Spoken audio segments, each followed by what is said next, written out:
Hi dears, welcome back to our channel. അപ്പോൾ എന്തൊക്കെയുണ്ട് വിശേഷങ്ങൾ? എല്ലാവരും സുഖമായിരിക്കുന്നോ? അപ്പോൾ ഇന്ന് നമ്മളൊരു റിക്വസ്റ്റഡ് വീഡിയോ ആണ് കേട്ടോ ചെയ്യാൻ പോകുന്നത്. അപ്പോൾ ഇന്നത്തെ പ്രൊഡക്റ്റ് വന്നിട്ട് ടയാറയാണ്. ഒരുപാട് പേര് റിക്വസ്റ്റ് ചെയ്തിട്ടുണ്ടായിരുന്നു ടയാറ എങ്ങനെയാണ് ഉണ്ടാക്കുക, അതുപോലെ അതിന് യൂസ് ചെയ്യുന്ന കമ്പി ഏതാണ്, അതുപോലെ എത്ര ലെങ്ത്തിലാണ് എടുക്കുന്നത്, അങ്ങനെ ഒരുപാട് ഡൗട്ടൊക്കെ ഉണ്ടായിരുന്നു. അപ്പോൾ അവർക്ക് വേണ്ടിയിട്ടുള്ളൊരു കുഞ്ഞു വീഡിയോ ആണ് കേട്ടോ ഇത്. അപ്പോൾ ഇതിൻ്റെ മെറ്റീരിയൽസിനെല്ലാം വളരെ റേറ്റ് കുറവാണ്. അപ്പോൾ ഇതിൻ്റെ മെറ്റീരിയൽസ് എന്ന് പറയുന്നത് ക്രിസ്റ്റൽ ബീഡുമാണ്, അതുപോലെ ഫ്ലവർ ബീഡ്സ് എല്ലാം ആണ് ഇതിൽ യൂസ് ചെയ്തിട്ടുള്ളത്. അപ്പോൾ ഇതിൻ്റെ സെയിൽ നമ്മൾ ചെയ്യുന്നുണ്ട്, ആവശ്യമുള്ളവർ നമ്മളായിട്ട് കോൺടാക്റ്റ് ചെയ്യുക. അപ്പോൾ നമുക്കിതിൻ്റെ മെറ്റീരിയൽസ് എന്തൊക്കെയാണ് വേണ്ടതെന്ന് നോക്കാം. അപ്പോൾ ഫസ്റ്റ് വന്നിട്ട് ഈ ഒരു ഗിയർ വയറാണ് വേണ്ടത്. 4mm ഗിയർ വയർ മാത്രം മതി കേട്ടോ ടയാറയ്ക്ക്. ബ്രൂച്ചിനാണെന്നുണ്ടെങ്കിൽ 3ഉം 4ഉം വേണം. ടയാറയ്ക്ക് 4mm ഗിയർ വയർ മാത്രം മതി കേട്ടോ. അപ്പോൾ ഇവിടെ ഗോൾഡൻ കളറാണ് നമ്മൾ എടുത്തിട്ടുള്ളത്. പിന്നെ അടുത്ത് വേണ്ടത് ഇതുപോലെയുള്ള ഗോൾഡൻ കളറിലുള്ള കുഞ്ഞു കുഞ്ഞു ബീഡ്സ് ആണ്. അടുത്ത് വേണ്ടത് ഇതുപോലെയുള്ള വൈറ്റ് കളറിലുള്ള ക്രിസ്റ്റൽ ബീഡ്സ് ആണ് കേട്ടോ. അപ്പോൾ ഇതിൻ്റെ സൈസ് വന്നിട്ട് ഇത്രയാണ് കേട്ടോ, കണ്ടില്ലേ? അത്യാവശ്യം വലിയ സൈസാണ്, അതുകൊണ്ട് ഓരോന്നും എടുത്താൽ മതി കേട്ടോ. പിന്നെ അതിൻ്റെ കളർ ചേഞ്ച് ഒരു പർപ്പിൾ കളറാണ്, നല്ല ഗ്ലേസിങ് ഉള്ള ടൈപ്പ് ക്രിസ്റ്റൽ ബീഡ്സ് ആണ്. ഇത് വെച്ചിട്ട് ബ്രൂച്ചെല്ലാം ഉണ്ടാക്കിയാൽ നല്ല ഭംഗിയാവും കേട്ടോ. സാധാ ബീഡ്സിനേക്കാളും കുറച്ചും കൂടെ ഭംഗിയുണ്ടാവും. പിന്നെ വേണ്ടത് ഇതുപോലെയുള്ള ഫ്ലവേഴ്സാണ് കേട്ടോ. ഇതൊരു പർപ്പിൾ കളർ എന്ന് തന്നെ പറയാം, കണ്ടില്ലേ? ഒരു മീഡിയം സൈസാണ് ഇതിൻ്റെ സൈസ് വന്നിട്ട്. അപ്പോൾ ഈ ഒരു ഫ്ലവേഴ്സ് നമ്മൾ സെയിൽ ചെയ്യുന്നുണ്ട്. ഇതിൻ്റെ പല കളേഴ്സിലും വരുന്നുണ്ട്, 7 കളേഴ്സിലാണ് വരുന്നത്. അപ്പോൾ ആവശ്യമുള്ളവർ നമ്മളായിട്ട് കോൺടാക്റ്റ് ചെയ്യുക കേട്ടോ. അപ്പോൾ ഇത്രയും ഫ്ലവേഴ്സൊന്നും നമുക്ക് ഈ ഒരു ടയറയ്ക്ക് ആവശ്യമില്ല, ഒരു 10 12 ഒക്കെ മതി.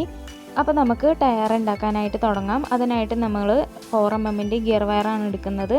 അതൊരു 2 മീറ്റർ എടുക്കുക. 2 സെൻറ്റിമീറ്റർ എന്ന് പറയുമ്പോൾ നമ്മൾ തുണി അളക്കുന്ന ടാപ്പില്ലേ, ആ ടാപ്പിൽ നമ്മൾ അളന്നിട്ട് വേണം എടുക്കാനായിട്ട്, എന്നാലേ കറക്റ്റ് സൈസ് കിട്ടുള്ളൂ.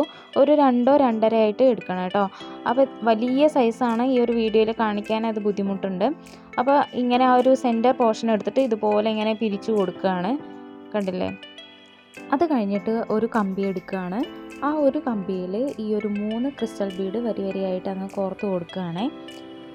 കോർത്തതിന് ശേഷം അതിൽ ഒരു ക്രിസ്റ്റൽ ബീഡ് എടുത്തിട്ട് ഇതുപോലെ അങ്ങ് പിരിച്ചു കൊടുക്കുകയാണ്. നല്ല ടൈറ്റായിട്ട് അങ്ങ് പിരിച്ചു കൊടുക്കുകയാണ് കേട്ടോ. അപ്പോൾ പിരിച്ചു കൊടുക്കാൻ കുറച്ച് പാടായിരിക്കും, കാരണം 4mm ഗിയർ വയറാണല്ലോ. അപ്പോൾ പിരിക്കാൻ കുറച്ച് പാടായിരിക്കും കേട്ടോ. അത് കഴിഞ്ഞിട്ട് ഒരു ബീഡും കൂടെ ഇതുപോലെ എടുക്കുക. എന്നിട്ട് ആ ഒരു ബീഡിൻ്റെ അതേ സൈസിൽ വെച്ചിട്ട് ഇതുപോലെ അങ്ങ് പിരിച്ചു കൊടുക്കുക. നല്ല വൃത്തിയിൽ വേണം പിരിച്ചു കൊടുക്കാനായിട്ട് കേട്ടോ. അപ്പോൾ അതിനോട് ചേർത്തിട്ട് നമ്മൾ പിരിച്ചു കൊടുത്തിട്ടുണ്ട്. ഇനി അടുത്ത ബീഡ് ഇതുപോലെ എടുക്കുക. എന്നിട്ട് അതിൻ്റെ ഒപ്പം ഇതുപോലെ വെച്ചിട്ട് അതേ സൈസിൽ തന്നെ നമ്മൾ നന്നായിട്ട് അങ്ങ് പിരിച്ചു കൊടുക്കുകയാണ്, കണ്ടില്ലേ? അപ്പോൾ നമുക്ക് ഇതുപോലെ കിട്ടും. എന്നിട്ട് ആ ഒരു 2 കമ്പി ഇങ്ങനെ ട്വിസ്റ്റ് ചെയ്ത് കൊടുക്കുകയാണ്. അപ്പോൾ ഇതേ നമ്മളുടെ ഒരു സൈഡിലുള്ള പാർട്ട് റെഡി ആയിട്ടുണ്ട്. ഇനി ഓപ്പോസിറ്റ് സൈഡിലുള്ള കമ്പിയിൽ വീണ്ടും ഒരു 3 ക്രിസ്റ്റൽ ബീഡ് ഇതുപോലെ വരി വരിയായിട്ട് അങ്ങ് കോർത്ത് കൊടുക്കുകയാണ്. കോർത്ത് കൊടുത്തതിന് ശേഷം ഒരു ക്രിസ്റ്റൽ ബീഡ് ഇതുപോലെ എടുത്തിട്ട് നന്നായിട്ട് അങ്ങ് പിരിച്ചു കൊടുക്കുകയാണ്. നല്ല ടൈറ്റായിട്ട് ആ ഒരു കമ്പിയോട് ചേർത്തിട്ട് വേണം നമ്മളത് പിരിച്ചു കൊടുക്കാനായിട്ട്. ഇനി രണ്ടാമത്തെ ബീഡ് ഇതുപോലെ എടുക്കുക. എന്നിട്ട് അതും ഏകദേശം ഒരു സൈസിലെടുത്തിട്ട് ഇതുപോലെ അങ്ങ് പിരിച്ചു കൊടുക്കുകയാണ്, കണ്ടില്ലേ? മറ്റേ കമ്പിയോട് ചേർത്തിട്ട് വേണം, ഗ്യാപ്പ് ഉണ്ടാവാൻ പാടില്ല, ചേർത്ത് വേണം നമ്മളത് പിരിച്ചു കൊടുക്കാനായിട്ട്. അത് കഴിഞ്ഞിട്ട് മൂന്നാമത്തെ ബീഡ് എടുക്കുകയാണ്. എന്നിട്ട് അതും നന്നായിട്ട് അങ്ങ് പിരിച്ചു കൊടുക്കുക. ഇനി താഴെ കാണുന്ന ആ ഒരു 2 കമ്പി ഇങ്ങനെ പിരിച്ച് കൊടുക്കുകയാണ്. പിരിച്ച് താഴോട്ട് വരണം കേട്ടോ. അപ്പോൾ പിരിച്ച് കഴിഞ്ഞാൽ നമുക്ക് ഇങ്ങനെയാണ് കിട്ടുന്നത്, കണ്ടില്ലേ? ഈ ഒരു ഷേപ്പിലാണ് കിട്ടുന്നത്. ഇനി അതിലേതെങ്കിലും ഒരു കമ്പിയിൽ ഈ ഒരു വൈറ്റ് ബീഡ് കോർത്ത് കൊടുക്കുകയാണ്. എന്നിട്ട് അത് നന്നായിട്ട് അങ്ങ് പിരിച്ചു കൊടുക്കുകയാണ്, നല്ല ടൈറ്റായിട്ട് അങ്ങ് പിരിച്ചു കൊടുക്കണം. എന്നിട്ട് അതിലേതെങ്കിലും ഒരു കമ്പിയിൽ ഇതുപോലെ ഒരു ഗോൾഡ് ബീഡ്, ഒരു ഫ്ലവർ ബീഡ്, അതിൻ്റെ മുകളിലായിട്ട് ഒരു ഗോൾഡ് ബീഡ് കോർത്ത് കൊടുക്കുക. എന്നിട്ട് ആ ഒരു കമ്പി എടുത്തിട്ട് ആ ഒരു ഫ്ലവർ ബീഡിൻ്റെ ഉള്ളിലൂടെ മാത്രം കോർത്ത് കൊടുക്കുകയാണ്. എന്നിട്ട് ഇതുപോലെ കോർത്തതിന് ശേഷം നന്നായിട്ട് അങ്ങ് പിരിച്ചു കൊടുക്കുക.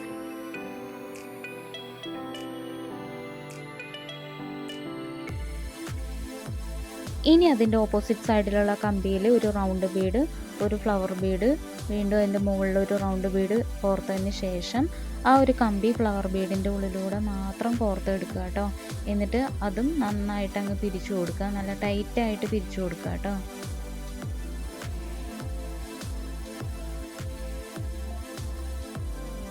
അപ്പോൾ ഇതേ നമ്മൾ പിരിച്ചു കൊടുത്തിട്ടുണ്ട്. അപ്പോൾ ഇങ്ങനെ ഒരു ഷേപ്പിലാണ് കേട്ടോ നമുക്ക് കിട്ടുന്നത്.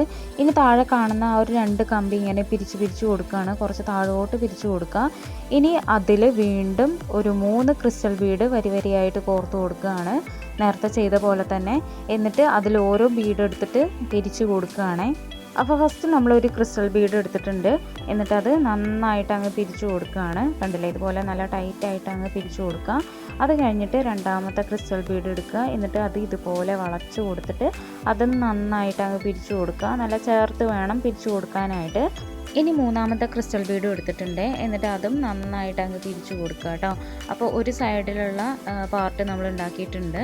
ഇനി ഓപ്പോസിറ്റ് സൈഡിൽ ഇതേപോലെ തന്നെ 3 ക്രിസ്റ്റൽ ബീഡ് എടുത്തിട്ട് അതും നന്നായിട്ട് ഇതുപോലെ പിരിച്ചു കൊടുക്കുകയാണ്. അപ്പോൾ നമ്മൾ കണ്ടിന്യൂസ് ആയിട്ട് താഴോട്ട് അത് പിരിച്ച് വരികയാണ്. ഇതേ ഓർഡറിൽ തന്നെ ഫസ്റ്റ് ക്രിസ്റ്റൽ ബീഡ്, പിന്നെ ആ ഒരു വൈറ്റ് ക്രിസ്റ്റൽ ബീഡ്, പിന്നെ അതിൻ്റെ തൊട്ട് താഴെയായിട്ട് ഫ്ലവർ ബീഡ്സ്, ആ ഒരു ഓർഡറിൽ ഇത് കണ്ടിന്യൂസ് ആയിട്ട് നമ്മൾ പിരിച്ച് കൊടുക്കുകയാണ് ചെയ്യുന്നത്. ഇനി നമുക്ക് ഈ ഒരു മെറ്റീരിയൽസിൻ്റെ എല്ലാം ഡീറ്റെയിൽസും കാര്യങ്ങളൊക്കെ ഒന്ന് നോക്കാം. ഫസ്റ്റ് വന്നിട്ട് ഈ ഒരു ക്രിസ്റ്റൽ ബീഡിൻ്റെ കാര്യം പറയാം കേട്ടോ. ക്രിസ്റ്റൽ ബീഡ് വന്നിട്ട് ബീഡ്സിൽ ഏറ്റവും ക്വാളിറ്റി ഉള്ള ബീഡാണ് ക്രിസ്റ്റൽ ബീഡ്. നല്ല ക്വാളിറ്റിയാണ്, നല്ല ഭംഗിയാണ് ഇത് വെച്ചിട്ട് വർക്കെല്ലാം ചെയ്ത് കഴിഞ്ഞാൽ. അതുകൊണ്ടാണ് ബ്രൈഡൽ വർക്കിനെല്ലാം നമ്മൾ ക്രിസ്റ്റൽ ബീഡാണ് യൂസ് ചെയ്യുന്നത്. നല്ല ഭംഗിയാണ് കാണാൻ, നല്ല ഗ്ലേസിങ് ഉള്ള ടൈപ്പ് ക്രിസ്റ്റൽ ബീഡാണ്. പിന്നെ ഇതിൻ്റെ ഒരു പ്രത്യേകത വന്നിട്ട് നല്ല വെയിറ്റാണ്, ഗ്ലാസ്സിലാണ് ഇത് വരുന്നത്. അതുകൊണ്ട് തന്നെ നല്ല വെയിറ്റ് ഉണ്ടാവും. ഇത് വെച്ചിട്ടുള്ള ഹെയർ അക്സസറീസിന് അത്യാവശ്യം നല്ല വെയിറ്റ് ഉണ്ടാവും കേട്ടോ. അപ്പോൾ ഇതിൻ്റെ ഈ ഒരു ബീഡ് വെച്ചിട്ട് എന്തെങ്കിലും ചെയ്യുകയാണെന്നുണ്ടെങ്കിൽ ആ ഒരു പ്രൊഡക്റ്റിന് അത്യാവശ്യം നല്ല റേറ്റ് ഉണ്ടാവും. കാരണം അത് പെട്ടെന്നൊന്നും ചീത്തയാവത്തുമില്ല, അത്രയും ക്വാളിറ്റി ആയിരിക്കും ആ ഒരു പ്രൊഡക്റ്റിന്. അപ്പോൾ ഇതിൻ്റെ റേറ്റ് വന്നിട്ട് ഇത് സ്ട്രിങ് ആയിട്ടാണ് ഉണ്ടാവുക, അതായത് മാല കണക്ക് ഉണ്ടാവും. അത് ഒരു മാലയ്ക്ക് 35 രൂപയൊക്കെയാണ് റേറ്റ് വരുന്നത്. 35 രൂപയാണ് ഏറ്റവും കുറഞ്ഞ റേറ്റ് കേട്ടോ. അടുത്ത വന്നിട്ട് ഈ ഒരു ഫ്ലവർ ബീഡ്സ് ആണ്. ഫ്ലവർ ബീഡ്സിന് റേറ്റ് വന്നിട്ട് ഒരു പാക്കറ്റിന് 20 രൂപയാണ്. അതുപോലെ തന്നെ ആ ഒരു കുഞ്ഞു ബീഡ്സിനും പാക്കറ്റിന് 20 രൂപയാണ് കേട്ടോ. അടുത്തത് വരുന്നത് ഗിയർ വയറാണ് കേട്ടോ. അതൊരു റോളിന് 45 രൂപയാണ്. അപ്പോൾ ഇത്രയാണ് മെറ്റീരിയൽസിൻ്റെ റേറ്റ് കേട്ടോ. അപ്പോൾ ഞാൻ ഈ ഡീറ്റെയിൽസ് പറഞ്ഞാൽ ഞാൻ ഈ ഉണ്ടാക്കുന്നത് നിങ്ങൾ ശ്രദ്ധിക്കണം കേട്ടോ. എങ്ങനെയാണ് ഞാനത് ചെയ്യുന്നത് എന്നുള്ളത് ഒന്ന് ശ്രദ്ധിക്കാം. പിന്നെ വന്നിട്ട് ഇതെങ്ങനെ സെയിൽ ചെയ്യാമെന്നുള്ള ഡൗട്ടും കാര്യങ്ങളൊക്കെയാണ്. അപ്പോൾ ഇത് ഉണ്ടാക്കി കഴിഞ്ഞാൽ നമ്മൾ എങ്ങനെയെങ്കിലും ഇതൊന്ന് സെയിലാക്കി കിട്ടിയാൽ മതി എന്ന് വിചാരിച്ചിരിക്കുന്നവരുണ്ടാവും. ഒരുപാട് പേര് കമൻറ്റിൽ പറഞ്ഞിട്ടുണ്ടായിരുന്നു ഇത് ഫാൻസി ഷോപ്പിൽ എടുക്കുന്നില്ല, അവർ പിന്നെ എടുക്കാൻ പറ്റില്ല എന്നൊക്കെയാണ് അവർ പറയുന്നത് എന്നൊക്കെ. അപ്പോൾ അങ്ങനെ തന്നെയാണ്, ഞാനും കൊണ്ടു കൊടുത്താൽ ചില ഷോപ്പിലൊന്നും എടുക്കില്ല. അപ്പോൾ നമ്മൾ ചെയ്യേണ്ടത് നമ്മൾ സ്വയം അത് സെയിൽ ചെയ്യുക എന്നുള്ളതാണ്. അതിനിപ്പോൾ ഫ്രണ്ട്സിനാവട്ടെ നെയ്ബേഴ്സിനാവട്ടെ, അതല്ലാന്നുണ്ടെങ്കിൽ ഏതെങ്കിലും വഴിയിലൂടെ നമ്മളൊരു 10-15 ഉണ്ടാക്കി വെച്ച് കഴിഞ്ഞാൽ അതെങ്ങനെയെങ്കിലും സെയിൽ ചെയ്യണം എന്നുള്ളൊരു ഇത് നമുക്ക് വേണം. അത് ഓൺലൈനായിട്ട് ആണെങ്കിലും അല്ലാന്നുണ്ടെങ്കിൽ എങ്ങനെയെങ്കിലും ഫ്രണ്ട്സ് വഴിയാണെന്നുണ്ടെങ്കിലും അത് സെയിൽ ചെയ്യാൻ നോക്കുക. മാക്സിമം നമ്മളുടെ പ്രൊഡക്റ്റ് ഷെയർ ചെയ്താൽ മാത്രമേ നമുക്കത് സെയിലായി കിട്ടുള്ളൂ. പിന്നെ ഉണ്ടാക്കുന്നതും അത്യാവശ്യം നല്ല ഭംഗിയിൽ ഉണ്ടാക്കുക കേട്ടോ. അപ്പോൾ നമ്മൾ തട്ടുകൂട്ട് പരിപാടിയായിട്ട് എങ്ങനെയെങ്കിലും ഉണ്ടാക്കി കഴിഞ്ഞാൽ കാണുന്ന ആൾക്കും ഒന്ന് വാങ്ങാനൊക്കെ തോന്നണം. അത്രയും ഭംഗിയിൽ നമ്മളിത് ഉണ്ടാക്കിയാലേ നമുക്ക് ആൾക്കാർ ഇത് വാങ്ങുകയുള്ളൂ. അങ്ങനെയുണ്ട് കേട്ടോ. അപ്പോൾ 2-3 ഐറ്റം ഉണ്ടാക്കി വെച്ചിട്ട് ഇത് സെയിലാവുന്നില്ല എന്ന് പറഞ്ഞിട്ട് ഇരിക്കുകയാണെന്നുണ്ടെങ്കിൽ അത് ഒരിക്കലും സെയിലാവില്ല. കാണുന്ന ആൾക്ക് അല്ലെങ്കിൽ വാങ്ങുന്ന ആൾക്ക് ഒരു 10 ഐറ്റം വെറൈറ്റി കാണിച്ചു കൊടുത്താലേ അവർക്ക് എടുക്കാനുള്ള ഒരു ടെൻഡൻസി ഉണ്ടാവുള്ളൂ. അപ്പോൾ ഇതൊന്ന് എടുത്ത് നോക്കാമെന്നുള്ളൊരു ഇത് തോന്നണമെന്നുണ്ടെങ്കിൽ ഒരു 5-6 ഐറ്റം വെറൈറ്റി ആയിട്ടുള്ള ബ്രൂച്ച് അവരെ കാണിച്ചാൽ തന്നെ അവർ എടുക്കത്തുള്ളൂ കേട്ടോ. അപ്പോൾ ഈ ഒരു ഓർഡറിൽ തന്നെ ഇത്രയും നമ്മൾ ഈ ഒരു നീളത്തിന് ഉണ്ടാക്കിയെടുക്കേണ്ടതുണ്ട്. അപ്പോൾ ഇതേ ഞാൻ ഇതുവരെ ഉണ്ടാക്കി വെച്ചതാണ് കേട്ടോ ഈ കാണുന്നത്. ആ ഒരു ഓർഡറിൽ തന്നെ ഞാൻ ഉണ്ടാക്കി വെച്ചതാണ്. ഇനി ലാസ്റ്റ് ഈ ഒരു കമ്പി മാത്രമാണ്. കുറേ പേര് ചോദിക്കാറുണ്ട് ഈ ഒരു എൻഡിങ്ങിൽ എന്താ ചെയ്യുക, അത് ലാസ്റ്റ് ചെയ്തത് കാണിച്ചില്ലല്ലോ അല്ലെങ്കിൽ മനസ്സിലായില്ല എന്നൊക്കെ പറഞ്ഞിട്ട് കുറേ കമൻസ് ചെയ്യാറുണ്ട്, കുറേ പേര് ചെയ്യാറുണ്ട്. അപ്പോൾ അതിൻ്റെ ലാസ്റ്റ് എന്താ ചെയ്യുകയെന്ന് വെച്ചാൽ ആ 2 കമ്പി ഇങ്ങനെ പിരിച്ച് കൊടുക്കുക കേട്ടോ. നന്നായിട്ട് അത് പിരിച്ചു കൊടുക്കുക. എന്നിട്ട് ഇതുപോലെ ഇങ്ങനെ വളച്ചു കൊടുക്കുക. ചെറിയൊരു ഹോള് വരുന്ന രീതിയിൽ ഇങ്ങനെ വളച്ചു കൊടുത്തിട്ട് നന്നായിട്ട് അങ്ങ് ഇങ്ങനെ ചുറ്റി കൊടുക്കുകയാണ്. നല്ല വൃത്തിയിൽ അങ്ങ് ചുറ്റി കൊടുക്കാം. ഇനി ബാലൻസ് വരുന്ന കമ്പി നമ്മൾ കട്ട് ചെയ്ത് മാറ്റാണ്. അപ്പോൾ ഇതാ ബാലൻസ് വരുന്ന കുറച്ച് കമ്പി ഉണ്ട്, അത് കളയരുത് കേട്ടോ, നമുക്ക് എടുത്ത് വെക്കാം. വേറെ ബ്രൂച്ചൊക്കെ ഉണ്ടാക്കാനായിട്ട് നമുക്കത് യൂസ് ചെയ്യാം കേട്ടോ. അപ്പോൾ ആ ഒരു കൂർത്ത് നിൽക്കുന്ന ആ ഒരു ഭാഗം നമ്മൾ ഉള്ളിലോട്ട് അങ്ങ് ഒതുക്കി വെക്കുകയാണ് കുത്താതിരിക്കാൻ വേണ്ടിയിട്ട്. അപ്പോൾ ഇതേ നമ്മളുടെ ടയാറ റെഡി ആയിട്ടുണ്ട്. ആ ഒരു ഫ്ലവേഴ്സും കമ്പിയെല്ലാം നമ്മൾ ഒന്നും കൂടെ അറേഞ്ച് ചെയ്ത് കൊടുക്കുക കേട്ടോ. അപ്പോൾ ഉണ്ടാക്കി കഴിഞ്ഞാൽ ഇങ്ങനെ ഇരിക്കും, കണ്ടില്ലേ? എന്ത് ഭംഗിയാണ് കാണാനായിട്ട്. എത്ര എളുപ്പത്തിലാണ് ഞാനിത് ഉണ്ടാക്കിയിട്ടുള്ളത്. വളരെ ഈസി ആയിട്ട് ഉണ്ടാക്കിയെടുക്കാവുന്നതേ ഉള്ളൂ കേട്ടോ. ഈ ഒരു കമ്പിയും കുറച്ച് ഐറ്റം ബീഡ്സും ഉണ്ടെങ്കിൽ നല്ല അടിപൊളിയായിട്ടുള്ള ടയാറ ഉണ്ടാക്കിയെടുക്കാം. അപ്പോൾ എല്ലാവർക്കും ഈ ഒരു വീഡിയോ ഇഷ്ടമായി എന്ന് വിശ്വസിക്കുന്നു. അപ്പോൾ ഈ ഒരു ടയാറ കൊച്ചു പിള്ളേർക്കും വലിയവർക്കും ഒരുപോലെ യൂസ് ചെയ്യാം കേട്ടോ.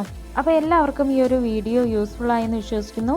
വീഡിയോ ഇഷ്ടമായിട്ടുണ്ടെങ്കിൽ ലൈക്ക് ചെയ്യാനും ഷെയർ ചെയ്യാനും മറക്കരുത് കേട്ടോ. അപ്പോൾ മറ്റൊരു വീഡിയോ ആയിട്ട് വീണ്ടും കാണുന്നത് വരെ tata bye bye, see U.